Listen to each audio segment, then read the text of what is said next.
Assalamualaikum warahmatullahi wabarakatuh.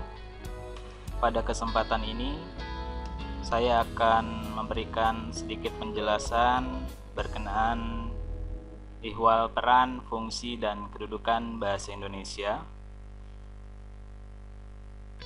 Yang pertama yang harus kita pahami, bahasa apa yang kita kuasai?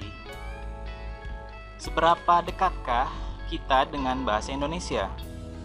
Karena hal ini tentu akan berkaitan dengan sejauh mana kita merasa ingin mempelajari bahasa Indonesia, sejauh mana kita bangga saat kita menggunakan bahasa Indonesia, sejauh mana rasa ingin kita mengenalkan bahasa Indonesia kepada dunia. Secara umum, bahasa berfungsi sebagai alat komunikasi.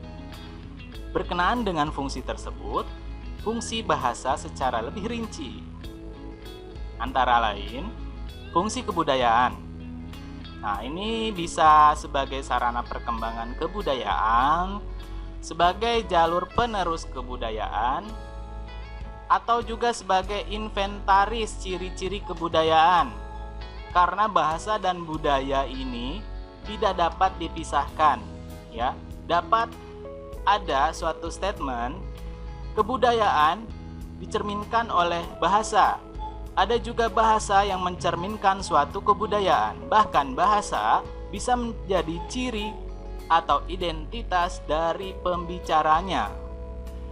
Yang kedua, fungsi kemasyarakatan. Berdasarkan ruang lingkup, ada bahasa nasional dan bahasa kelompok.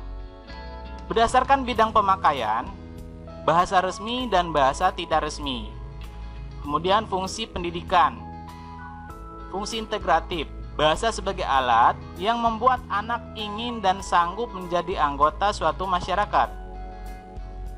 Kemudian fungsi instrumental, penggunaan bahasa untuk keuntungan material, memperoleh pekerjaan, meraih ilmu dan sebagainya. Kemudian fungsi kultural. Kemudian fungsi penalaran, ya. Nah, sekarang kedudukan bahasa Indonesia.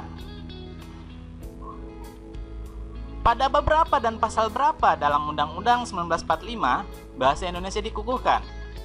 Kemudian bagaimana bunyinya? Kedudukan bahasa Indonesia yang pertama, bahasa Indonesia sebagai bahasa nasional. Nah, ini terpatri dari Sumpah Pemuda. Kemudian bahasa negara, bahasa Indonesia sebagai bahasa negara ini tersemat dalam Undang-Undang 1945. Sebagaimana pertanyaan awal saya tadi. Fungsi bahasa Indonesia berdasar kedudukannya. Bahasa Indonesia sebagai bahasa nasional berfungsi sebagai lambang kebanggaan nasional, lambang identitas nasional, alat pemersatu berbagai masyarakat yang berbeda-beda latar sosial, budaya, dan bahasanya. Kemudian, alat perhubungan antar budaya dan antar daerah.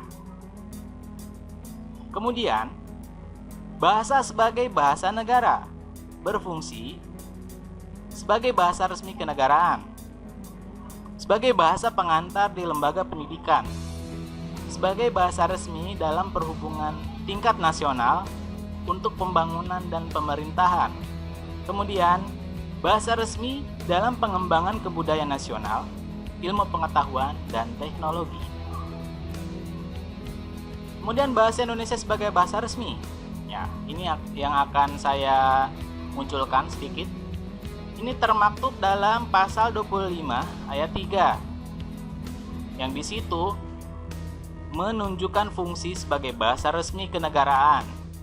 Kemudian ada komunikasi tingkat nasional. Nah, di situ sudah jelas ya bagaimana posisi bahasa Indonesia sebagai bahasa resmi.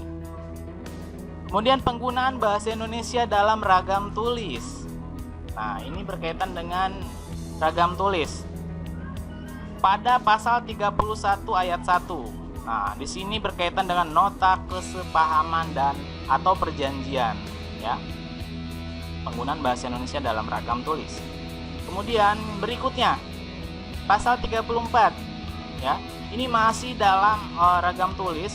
Bahasa Indonesia ini digunakan sebaik-baiknya dalam laporan di suatu instansi pemerintahan, ya. Ini. Kemudian masih dalam ragam tulis. Nah, ini berkaitan dengan ranah akademik, ya. Berkaitan dengan penulisan karya ilmiah dan publikasi karya ilmiah. Nah, di karya ilmiah ini tentu penting sekali posisi bahasa Indonesia, bukan hanya memakai, tetapi termasuk dalam kaidah-kaidah yang berlaku dalam penulisan karya tulis yang berkenaan dengan ragam tulis bahasa Indonesia. Sekarang penggunaan bahasa Indonesia tulis dan lisan. Bahasa Indonesia wajib digunakan dalam komunikasi resmi di lingkungan kerja pemerintah dan swasta. Ini tentunya yang harus membuat kita harus bangga, ya. Dan ini wajib, ya. Kita ketika berkomunikasi resmi itu wajib menggunakan bahasa Indonesia. Nah, di sini ditekankan, jadi bahasa Indonesia posisinya penting atau wajib digunakan, ya.